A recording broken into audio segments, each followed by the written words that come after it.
Dan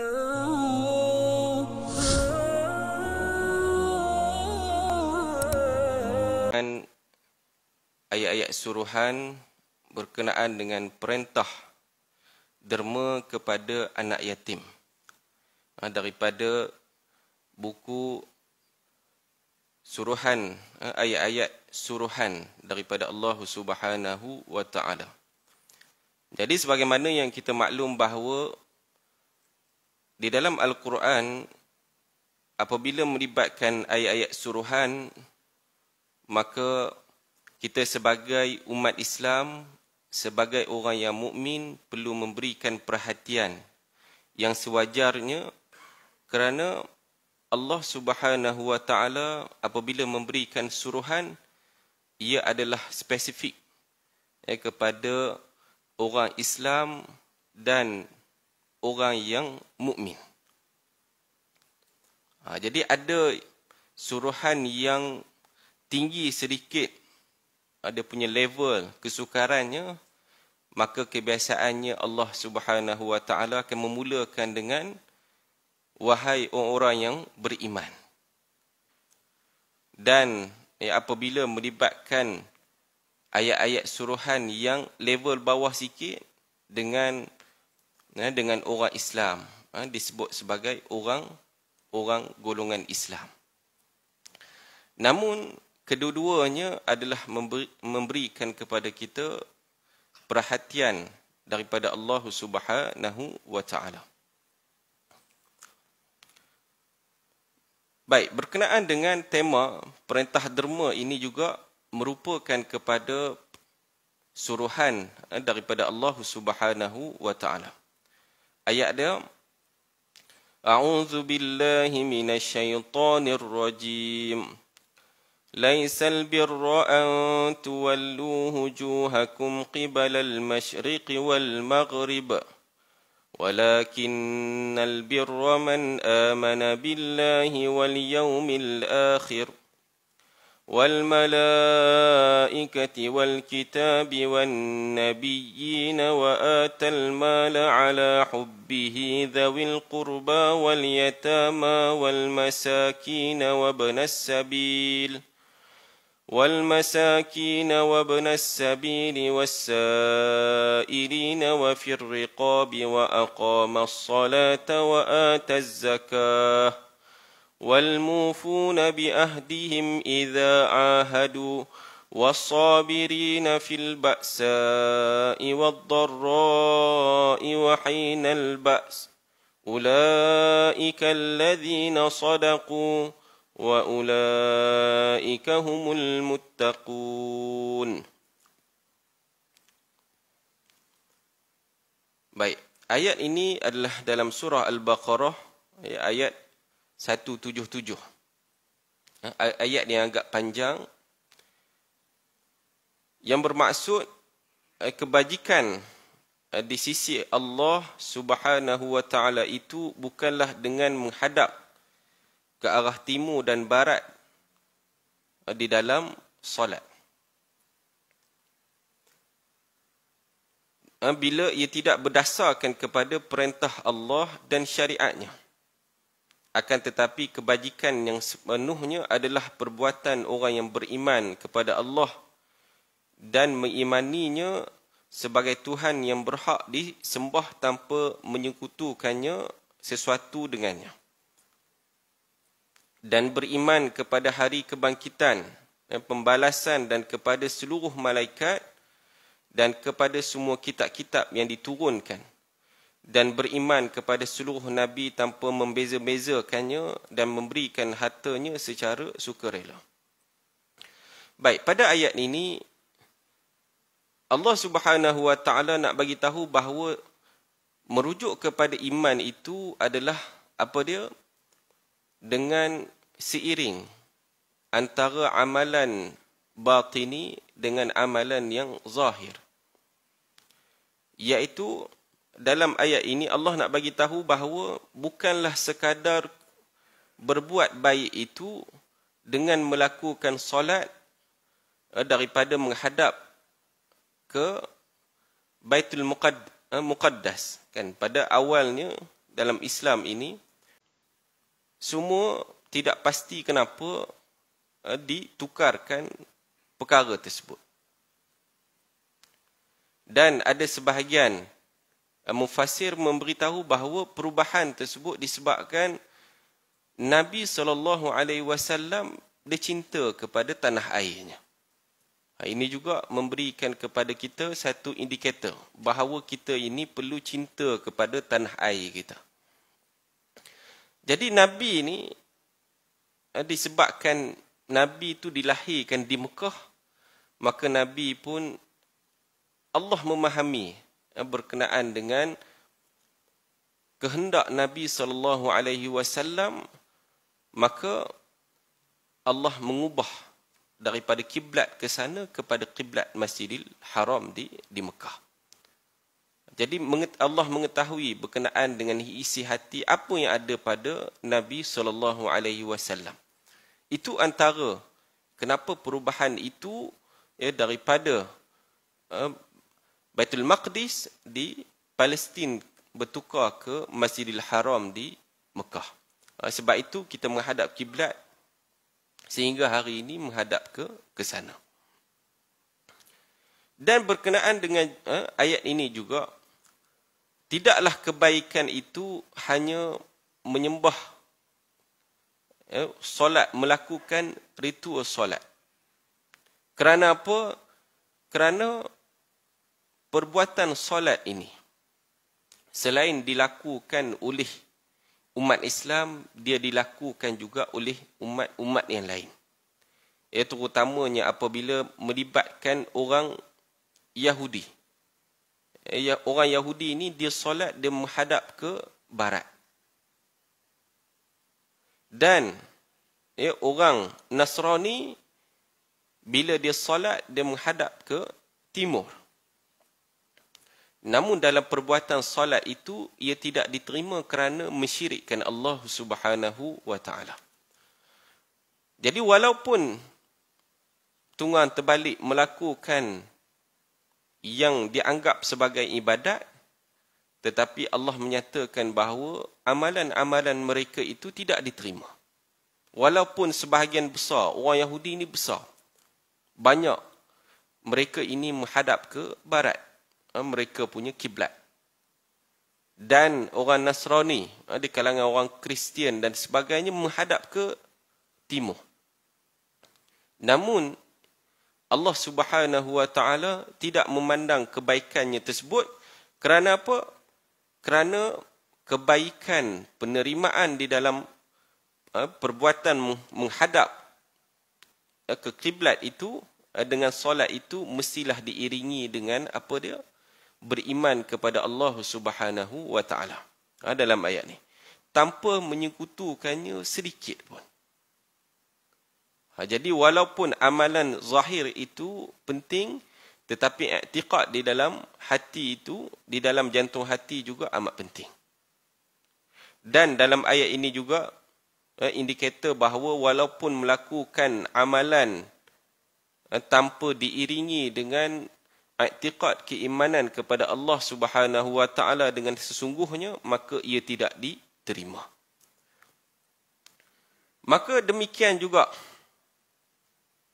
amalan-amalan yang dilakukan ini, walaupun nampak perbuatan itu baik, tetapi sekiranya ia tidak i'tiqad beriman kepada Allah tadi, tak diterima. Demikian jugalah kalau melakukan perkara-perkara yang jahat. Sebaliknya, melakukan perbuatan khurafat, melakukan perbuatan syirik, perbuatan yang haram, tetapi dengan i'tiqad kerana Allah.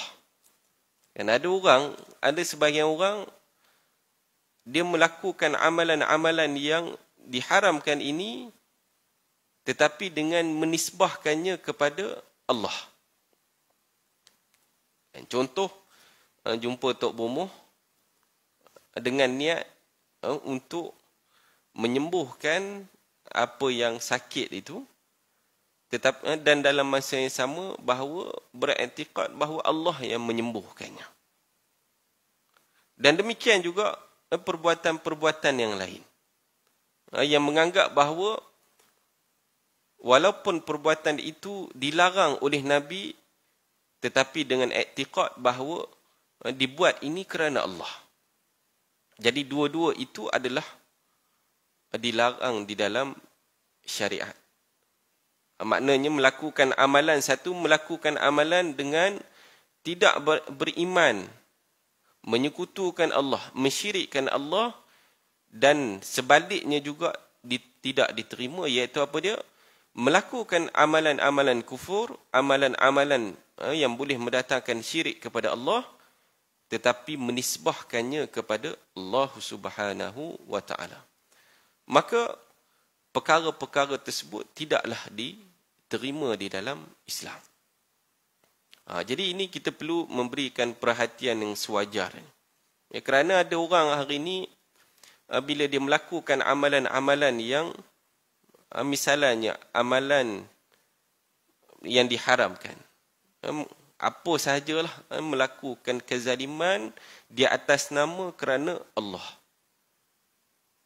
Jadi semuanya itu boleh merosakkan agama ini. Walaupun perkara-perkara tersebut, apa salahnya? Dengan alasan apa salahnya melakukannya, kerana perbuatan-perbuatan tersebut diniatkan, dinisbahkan kepada Allah Subhanahu wa taala.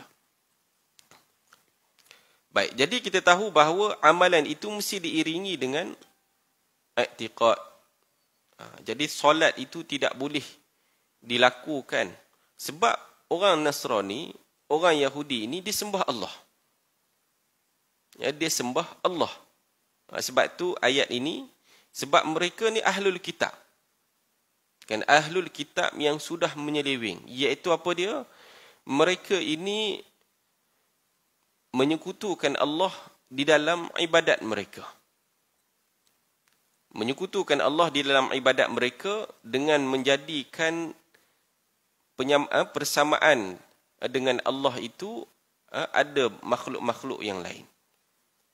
Dengan menganggap, dengan Kristian, dengan fahamannya, dengan Yahudi, dengan amalan i'tiqadnya, mereka ini bila melakukan ibadat, mereka menyembah kepada Allah.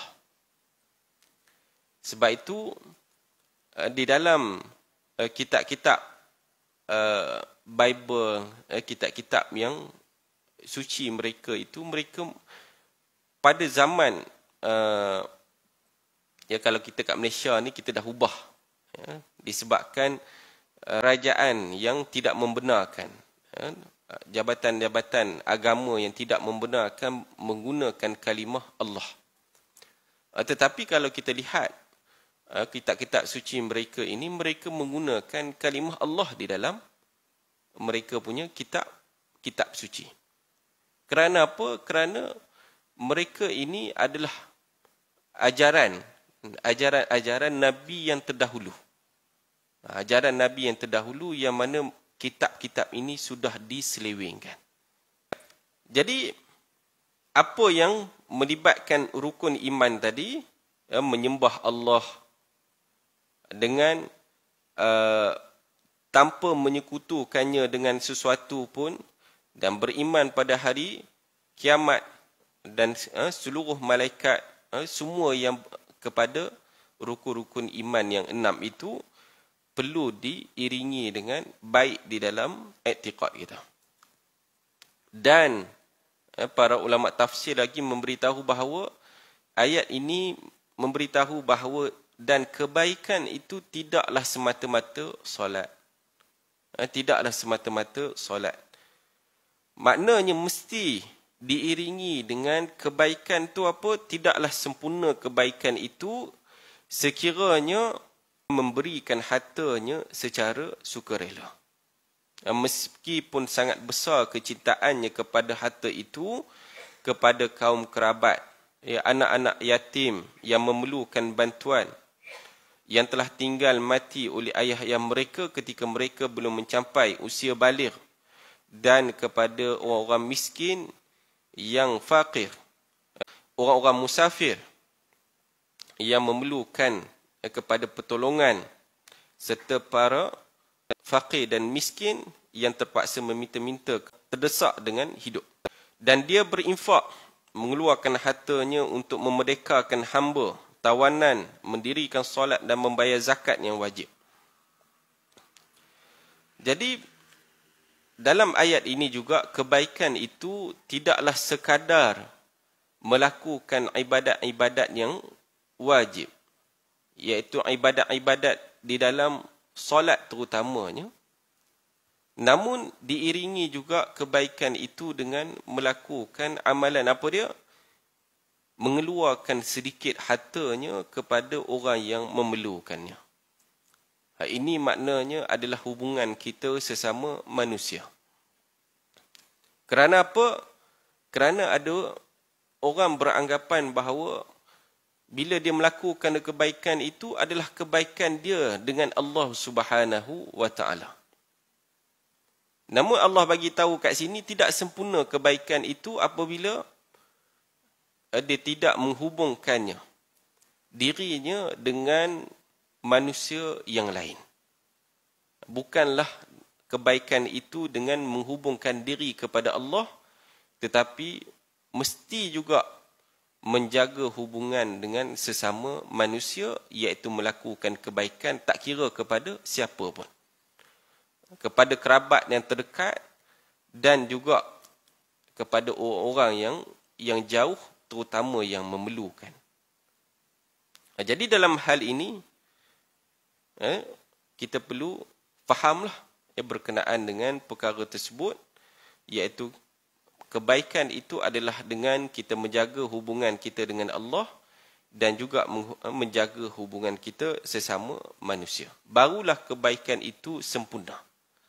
Kalau tidak, dia akan menjadikan kebaikan itu tidak sempurna kerana kita hanya menjaga hubungan dengan Allah semata-mata.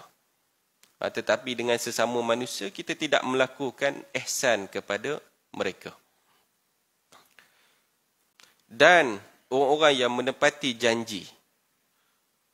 Ayat ni walaupun dia satu ayat, tetapi dia memberikan satu petunjuk bahawa kebaikan itu meliputi semua. Meliputi amalan i'tiqad, meliputi juga amalan luaran yang zahir, dan hubungan sesama manusia, hubungan sesama Allah. Menepati janji dari sudut etik, sama juga tuntutan dari sudut etik, dan orang yang bersabar di dalam keadaan miskin dan sakit serta dalam peperangan. Orang yang mereka itulah orang yang benar dalam keimanan mereka, dan mereka itulah orang yang takut terhadap sesaan Allah sehingga mereka menjauhi perbuatan-perbuatan yang Allah larang. Jadi dekat situ amalan-amalan menghubungkan diri kepada Allah, menghubungkan diri dengan Allah dan menghubungkan diri dengan manusia, maka itulah menjadi jaminan kepada mereka ini adalah orang yang beriman kepada Allah dan orang yang bertakwa. Itu adalah berkenaan dengan ciri-ciri orang yang beriman. Jadi dalam hal ini, Allah nak bagi tahu bahawa nak jadi orang beriman macam ni lah. Dengan melakukan amalan i'tiqad kepada Allah Subhanahu wa taala tanpa menyekutukannya, dan dalam masa yang sama menjaga hubungan dengan Allah, dan dalam masa yang sama menjaga hubungan dengan sesama manusia. Tidak boleh terlepas satu pun. Ada orang yang dia menjaga hubungan dia dengan manusia. Dia dah menganggap bahawa perbuatan tu tak apalah. Jaga akhlak, bagi sedekah. Kan ada orang, kalau kita ni orang Islam ni, kalau dari sudut kita nak melakukan pemberian ni, tak samalah, tak boleh nak kalahkan kepada jutawan-jutawan yang melakukan pemberian, yang melakukan sedekah, yang melakukan derma tu, tidaklah sama jumlahnya dengan apa yang jumlah yang kita biasa kita beri. Kerana apa? Kerana mereka ini memberikan pemberian yang terlalu banyak. Sehingga berbilion-bilion. Berbilion-bilion. Kalau kita lihat ranking 10 orang yang terkaya dekat dunia ini, mereka ni ada yayasan. Bill Gates,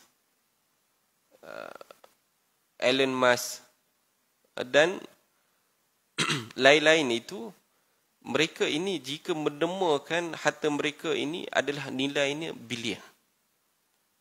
Untuk apa? Ya, untuk membantu orang-orang yang memerlukan. Tetapi dekat sini adakah perbuatan tersebut memberikan balasan yang baik kepada mereka? Namun Allah Subhanahu wa taala yang Maha Kaya, bahawa dia tidak memerlukan amalan tersebut sekiranya amalan tersebut bukan kerana dia. Bukan dilakukan kerana dia. Walaupun sebesar dunia ini, sebesar muka bumi ini untuk didermakan, itu tidaklah bermakna di dalam fikiran Allah Subhanahu wa taala. Walaupun kita di kalangan orang Islam, di kalangan sahabat Nabi takut kepada Allah, takut dengan kepada Allah dengan apa? Walaupun mereka ini miskin, fakir dan miskin, mereka mendermakan sebelah biji tamar. Takutnya kepada Allah, mereka menjedekahkan, mendermakan sebelah biji tamar. Maknanya sebelah biji tamar tu yang kecil tu pada satu individu dan sebelah lagi kepada individu yang lain. Bukan satu tu. Dan kadang-kala mereka ini share. Tak ada makanan, dia kadang-kala tidak ada makanan dan hanya makanan itu, makanan ruji mereka ni, itulah kurma tu. Jadi bila mereka beriman kepada Allah, mereka belah kurma tersebut bagi sebelah kepada sahabat-sahabat yang memerlukan kurma tersebut untuk makan. Jadi ini adalah tanda kepada keimanan kepada Allah Subhanahu wa taala dengan melakukan amalan-amalan yang zahir dan amalan yang batin.